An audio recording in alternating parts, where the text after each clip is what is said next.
Olá, caros amigos, nós estamos aqui então no nosso programa Filosofia e Cultura. Nunca esqueça aí de fazer inscrição no canal, de compartilhar, deixar a sua curtida. E hoje eu gostaria de tratar de um ponto que é o básico do básico, né? Nós estamos aqui às vezes falando tanto de filosofia, de cultura, tantas reflexões e análises, né, a partir de tantos autores. Mas o que é o pensar? O que significa pensar? Você já parou para pensar sobre isso? Fica até engraçado, né? Meio que redundante. Ou seja, é muito comum, evidentemente, quando nós falamos de pensar, nós associarmos o pensar com outros verbos, como articular, relacionar, refletir, analisar. E, de fato, o pensar tem a ver com isso. Alguns até chegam ao ponto de fazer quase que uma identificação absoluta entre pensar e filosofar. Ou seja, por isso que muitas pessoas vão dizer que o filosofar, no fundo, é um ato de estar pensando. Nós precisamos entender que, de fato, o ato de pensar, ele é próprio ali do ser humano.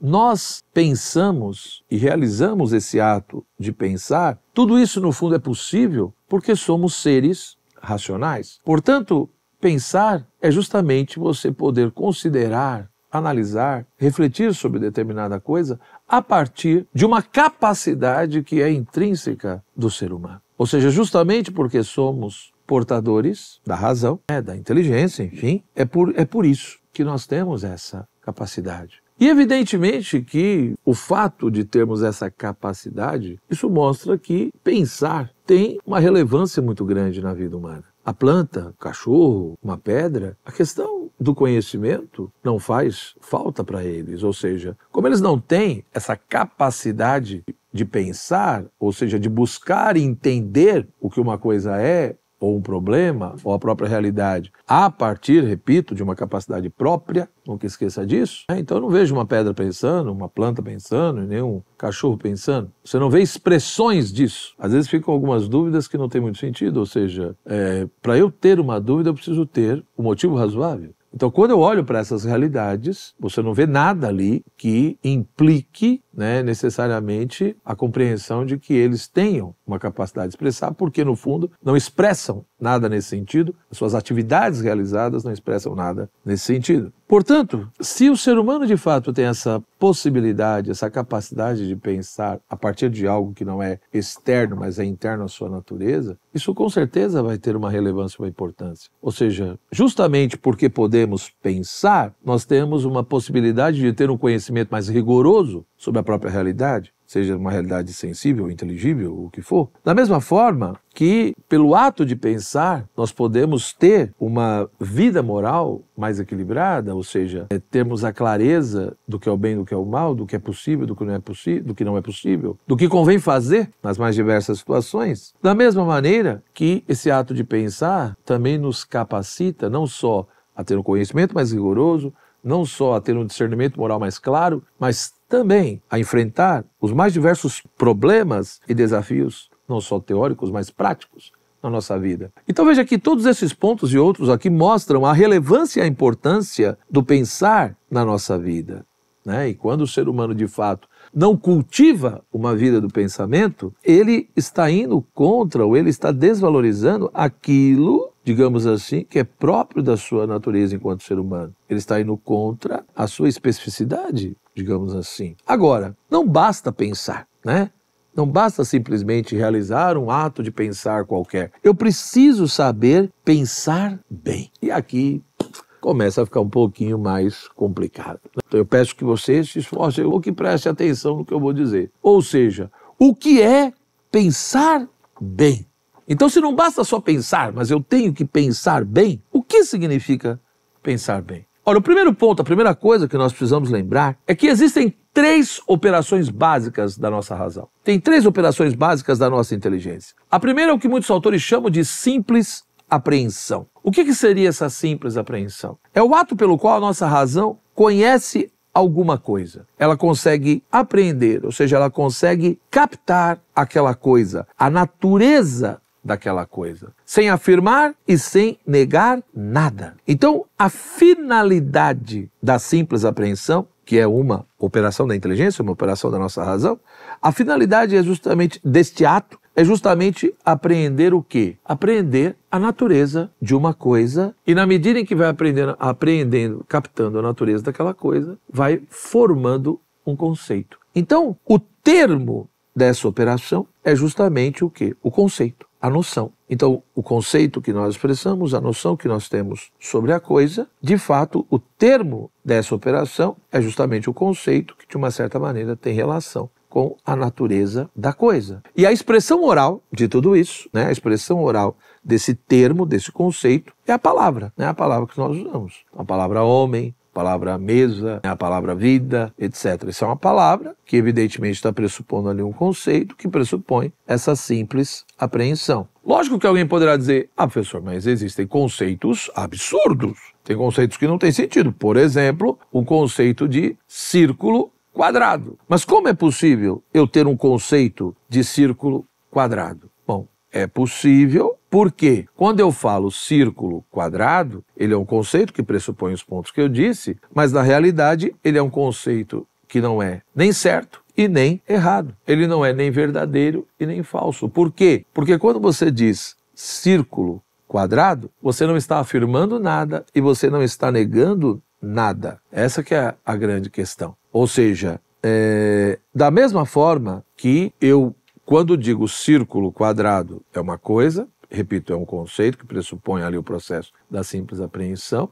captei, mas não é nem verdadeiro e nem falso, porque eu não estou afirmando e negando nada. Agora, se você disser um círculo quadrado é possível, aí você está dizendo algo falso, algo que não é correto. Mas veja que aí você não está só no simples, você não está só na simples apreensão. Você não captou simplesmente ali uma realidade ou a natureza de algo, né? E está expressando por um conceito. Não, você afirmou, um círculo quadrado é possível. Então você expressou um juízo, você fez um julgamento. E o juízo é justamente a segunda operação da razão. Então veja que eu posso simplesmente dizer, eu posso captar homem, eu captei, ou seja, a natureza, homem, eu posso captar a natureza desse negócio, expressar por um conceito que é homem, sem dizer se ele é vivo ou se é vivo ou se não é vivo, se é sadio ou se não é sadio. Então eu posso simplesmente captar e expressar o homem sem afirmar e negar nada. E aí eu estou no livro da simples apreensão.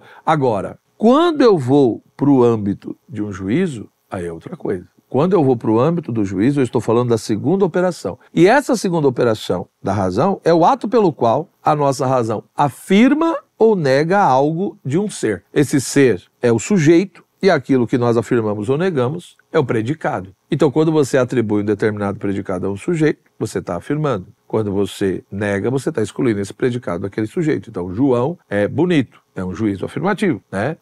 Laura não é bonita, é um juízo negativo. Então veja que eu posso ter juízos afirmativos e juízos negativos. No afirmativo você diz, esse predicado está presente nesse sujeito. No juízo negativo eu excluo esse predicado desse sujeito. E nós fazemos isso no nosso dia a dia constantemente. Nós afirmamos e negamos coisas, nós emitimos juízos constantemente. Então o juízo, ele ou é correto, ou é incorreto, ou é verdadeiro, ou é falso, tá certo? Então isso é muito importante. Então o juízo, na medida em que afirma ou nega, ou seja, na medida em que ele pode ser ou negativo ou afirmativo, justamente por afirmar ou negar, se posicionando, o juízo é verdadeiro ou é falso. Da mesma forma que eu tenho juízos analíticos e juízos sintéticos. O que é um juízo analítico? É aquele em que a inclusão do predicado no sujeito se justifica pela simples análise dos termos. Então, quando eu falo o homem é animal racional, a análise da palavra do termo homem já justifica o animal racional. Eu vejo que realmente se é homem, esse animal racional, a animalidade e a racionalidade está contida nesse termo. Então, no juízo analítico, a presença do predicado no sujeito eu vou justificar analisando o próprio termo e a própria palavra. No juízo sintético, não. A relação entre predicado e sujeito é um pouquinho mais complexa. Ou seja, no juízo sintético, a presença de um predicado e um sujeito não é uma presença necessária. Ou seja, a relação entre predicado e sujeito é uma relação contingente. Logo, determinado predicado naquele sujeito, já que é contingente, só se justifica, só se comprova pela experiência. Então, quando eu digo, este cão é manso, tá? Analisando a palavra cão, você tira dela necessariamente a mansidão? Não. Então, quando eu digo este cão é manso, esse predicado nesse sujeito só se justifica, só se comprova na medida em que eu tenho a experiência daquilo. Pela experiência, eu consigo comprovar. Eu vou lá e vejo. Mas eu não posso, então, deduzir que a mansidão necessariamente está inclusa na categoria canina, né? E, portanto, o juízo, ele afirma ou nega, pode ser analítico ou sintético, e é por isso que os nossos juízos podem ser verdadeiros ou falsos. E por isso que a gente tem que saber como elaborar os nossos juízos e não emitir juízos temerários, juízos apressados, né, que muitas vezes as pessoas fazem isso. E quantos problemas surgem e são gerados por causa de juízos temerários e apressados. E o terceiro ato da razão, o terceiro ato da nossa inteligência é o raciocínio. É o ato pelo qual a nossa razão passa de algo menos conhecido para algo mais conhecido. Parte de uma determinada verdade, um pouco mais conhecida, para acabar deduzindo, vendo uma outra verdade. E aí, veja que de fato isso aqui é extremamente importante. Então, a simples apreensão, ela tem evidente o seu lugar. Eu capto ali a natureza de algo, isso gera um conceito, e eu expresso pela palavra. Pelos juízos, a minha razão afirma ou nega algo, seja de maneira analítica ou sintética, e a expressão oral do juízo são as nossas proposições, não vai confundir com preposição, mas são as nossas proposições, e aí tem vários tipos de proposições, as contraditórias, as contrárias, as subcontrárias, as subalternas, né? Então, quando eu digo todo homem é justo, por exemplo, e aí eu digo algum homem não é justo, essas são proposições contraditórias. Porque se todo homem é justo, todo homem é justo, todos. Aí o outro vem e diz, não, algum homem não é justo. Mas peraí, se todos são justos, como é que algum pode não ser? Então, há uma contradição enorme aí, né? São proposições contraditórias. Existem de outros tipos. E o nosso raciocínio, ou seja, é ele que realmente vai ter um peso maior. Então é lógico que o raciocínio pressupõe toda a questão da simples apreensão, da compreensão do que é um conceito, de como eu expresso isso ali no termo, pelas palavras, né?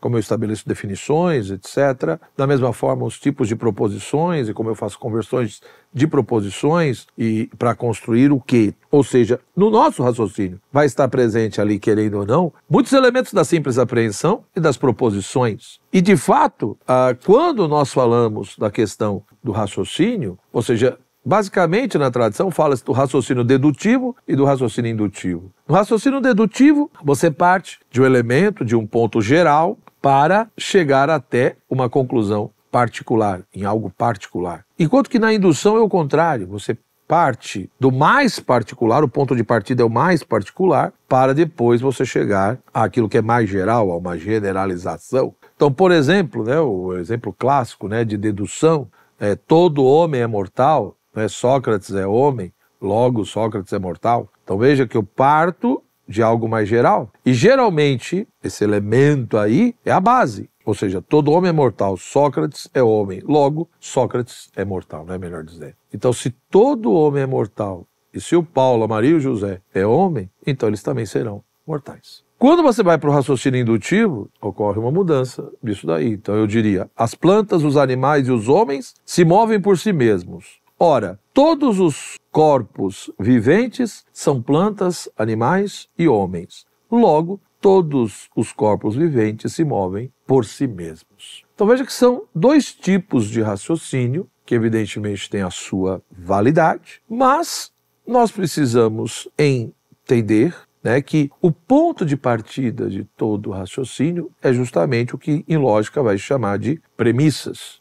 Então, sempre que eu estabeleço um raciocínio, seja de forma dedutiva ou indutiva, eu estou ali me baseando em determinados pontos, em determinadas premissas, e a partir disso eu vou fazer algum tipo de inferência, chegar a alguma conclusão. Por isso que muitos autores vão dizer que pensar também implica ou também significa argumentar. A questão da argumentação, o argumento, a argumentação é justamente o quê? A expressão sensível dessa atividade da razão, dessa operação da razão. Por isso que nós precisamos entender que todo raciocínio, todo argumento, ele vai ter um antecedente e ele vai ter um consequente. O antecedente é o quê? É o ponto de partida. É o que em lógica nós vamos chamar de premissas ou determinadas proposições que estão ali na base. Então eu tenho como ponto de partida determinadas proposições ou premissas e a partir delas eu vou chegar a uma determinada conclusão. Ou seja,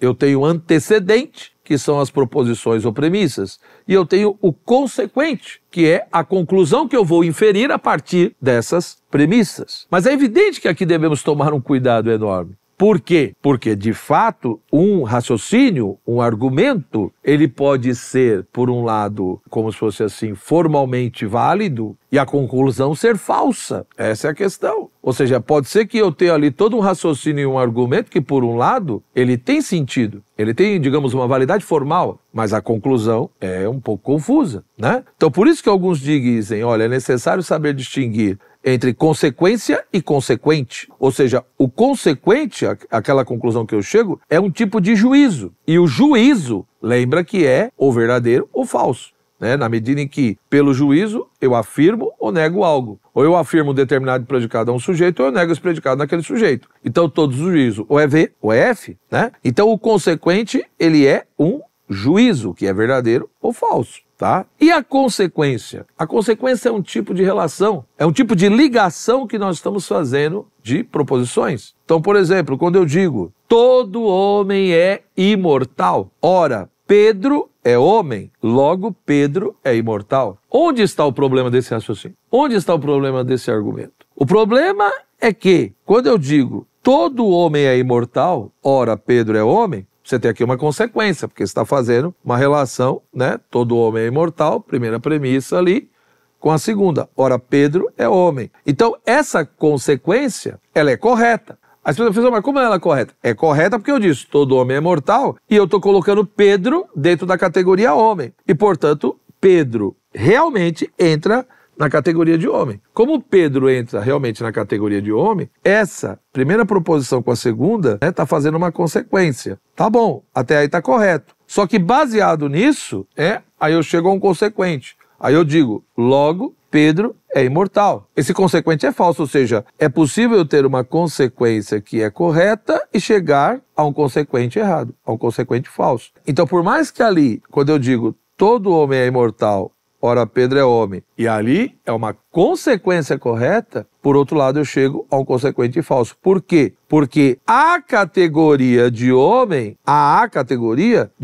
se atribui um predicado falso. Então a primeira premissa, ela é viciada. Quando eu digo todo homem é imortal, aí já está o problema. Quando eu digo todo homem é imortal, ora, Pedro é homem, eu não estou tendo aí consequente, eu estou tendo consequência. A consequência é correta porque, de fato, Pedro está dentro da categoria de homem. Mas, por outro lado, o consequente é falso, por quê?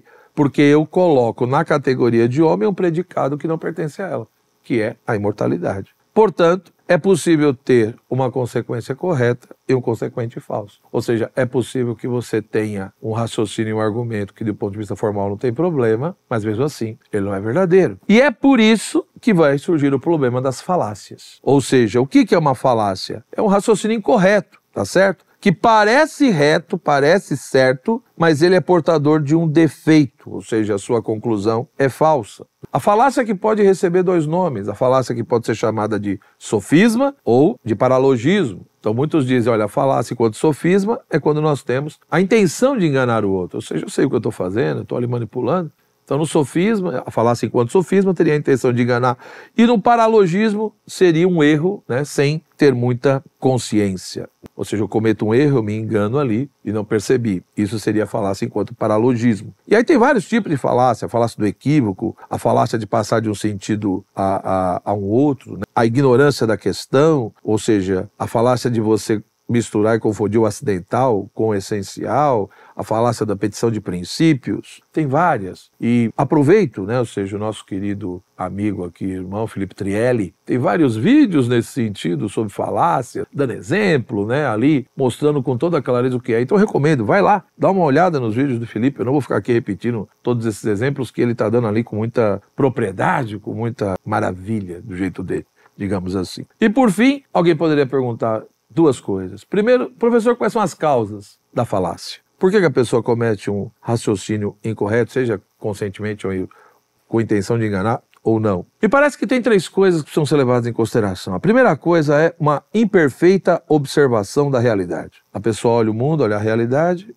e não observa de uma maneira minimamente adequada. Ou seja, ela muitas vezes vê, por exemplo, fatos que no fundo não existem. Muitas vezes são muito mais projeções e expressões de desejos dela do que fatos em si mesmos, né? Então ela vê fatos que no fundo não são reais. Ela vê coisas que muitas vezes não correspondem à própria realidade. Então, portanto, essa observação imperfeita da realidade gera muito problema, né? A segunda coisa é a interpretação inexata dessa própria realidade. Ou seja, ela pega uma coincidência ocasional, por exemplo, como se fosse profundamente essencial. E além disso, o que a gente chama de enumeração insuficiente. Aí eu fui ali, por exemplo, sei lá, agredido e roubado por um menino, e aí eu chego à conclusão que todo menino não presta e é agressivo e bandido. Então essas coisas, de fato, elas colaboram para que as falácias elas vão se estabelecendo. Ou seja, ou porque eu não tenho paciência para observar a realidade, eu quero tanto explicar que eu acabo apressando o que não dá, eu acabo pegando uma coisa que é ocasional como se fosse essencial, eu acabo pegando um caso isolado, uma situação e faço uma generalização apressada e por aí vai. E como combater as falácias e os falsos raciocínios? Só tem um jeito. Eu preciso estudar lógica, eu preciso conhecer as regras da lógica para conseguir refutar os mais diversos tipos de falácias. Senão, não tem como. Então veja, meus amigos, tudo isso mostra o quê? Mostra que, de fato, se nós temos uma natureza racional, isso é importante. Quando o ser humano despreza isso, ele, por um lado, não só perde, não só deixa de ter, como poderia dizer, um conhecimento mais rigoroso, um discernimento moral mais claro, uma capacidade maior de enfrentar problemas, ele perde tudo isso. Ou seja, ele deixa de ter essas referências que ajudariam muito na sua vida. Mas além dele perder isso, o problema é que quando eu não cultivo, de fato, a minha natureza racional, quando eu não valorizo a vida da razão, e veja que eu não estou falando aqui de racionalismo, isso é outra coisa. Eu estou falando no sentido de valorizar aquilo que é próprio da nossa vida humana. Quando o princípio de comando da minha vida não é a razão, e quando eu não cultivo essa vida racional, com certeza eu estou propenso, né, a ser manipulado por um monte de pessoas, por um monte de discursos vazios e contraditórios, né? E ao mesmo tempo também de ter uma visão da realidade extremamente confusa e deturpada. Então, ir contra a nossa natureza e abrir mão daquilo que é tão primoroso em nós é querer pagar um preço muito alto. Então, se você gostou aí do vídeo, deixe sua curtida, compartilhe, se inscreva no canal e muito obrigado pela sua atenção. Um forte abraço, até o nosso próximo encontro.